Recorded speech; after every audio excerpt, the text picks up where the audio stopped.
वचन पर ध्यान दें, आज मनन करेंगे। पहला कुरिन्थियों 11वां अध्याय, पहला कुरिन्थियों 11वां अध्याय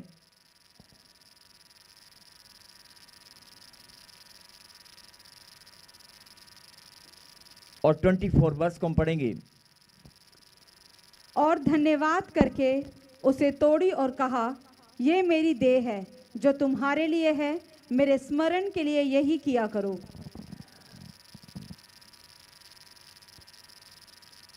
परमेश्वर ने अपने चेलों को रोटी तोड़कर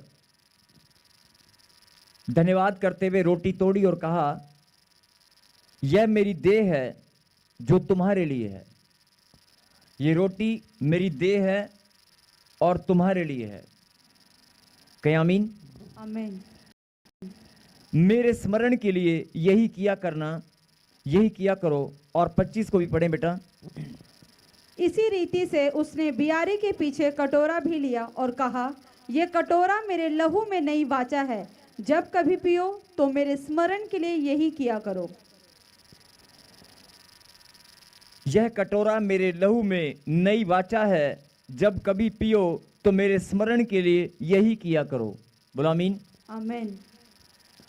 बहुत सारे लोग प्रभु भोज में जब शामिल होते हैं, बहुत सारे लोग जब प्रभु भोज ग्रहण करते हैं, प्रभु भोज ग्रहण करना, सब लोग सोचते हैं कि शायद कोई हमें एक ब्रेड एक जूस मिलेगा और बस वो फटाफट मुझे लेना और खाना और पीना है। सब लोग प्रभु भोज जब मिलता है, जब चर्च में आप इकट्ठा होते हैं कलीसिया में, तो प्रभु भोज दिया जाता है जैसे कि आज दिया जाए, आप सबके पास है, अभी हम सब मिलकर लेने वाले हैं। लेकिन प्रभु भोज लेने से पहले कुछ बातों को जानना बहुत जरूरी है। लिखा है, धन्यवाद करके रोटी तोड़ी और कहा कि मेरी देह है और जो तुम्हारे लिए है, और मेरे स्मरण के लिए यही किया करो। मेरे स्मरण के लिए रोटी को तोड़कर खाना, मेरे स्मरण के लिए। और उसके बाद अगले वचन में प्रभु ने कहा, यह कटोरा मेरे लिए, मेरे लहू में नई वाचा है, जब कभी पियो तो मेरे स्मरण के लिए यही किया करो। रोटी को तोड़कर खाना और वाचा का लहू में जो वाचा बांधी परमेश्वर ने, जब कभी पियो तो मेरे स्मरण के लिए यही किया करो। यानी खाना और पीना मेरे स्मरण के लिए हो,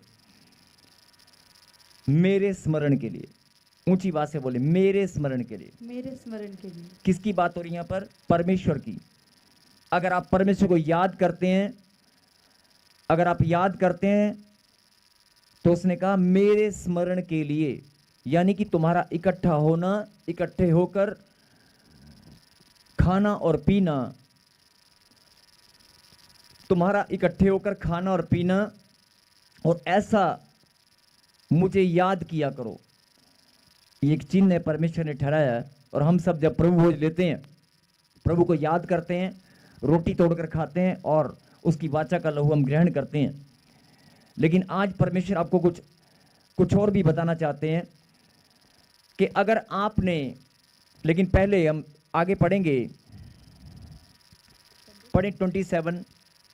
इसलिए जो कोई अनुचित रीति से प्रभु की रोटी खाए या उसके कटोरे में से पिए, वे प्रभु की देह और लहू का अपराधी ठहरेगा।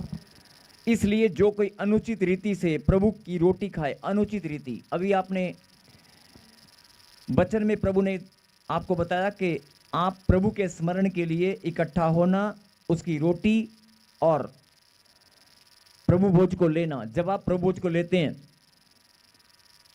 उसको याद करते हैं, जब आप प्रभु भोज में इकट्ठा होते हैं, और इकट्ठा होना और उसको याद करना, उसके नाम पर रोटी तोड़कर खाना और उसकी वाचा का लहू ग्रहण करना, जब आप पीते हैं, खाते और पीते हैं, उसको याद करते हैं, तो प्रभु भोज की जो परमेश्वर ने रीत ठहराई है उसे आप पूरा करते हैं।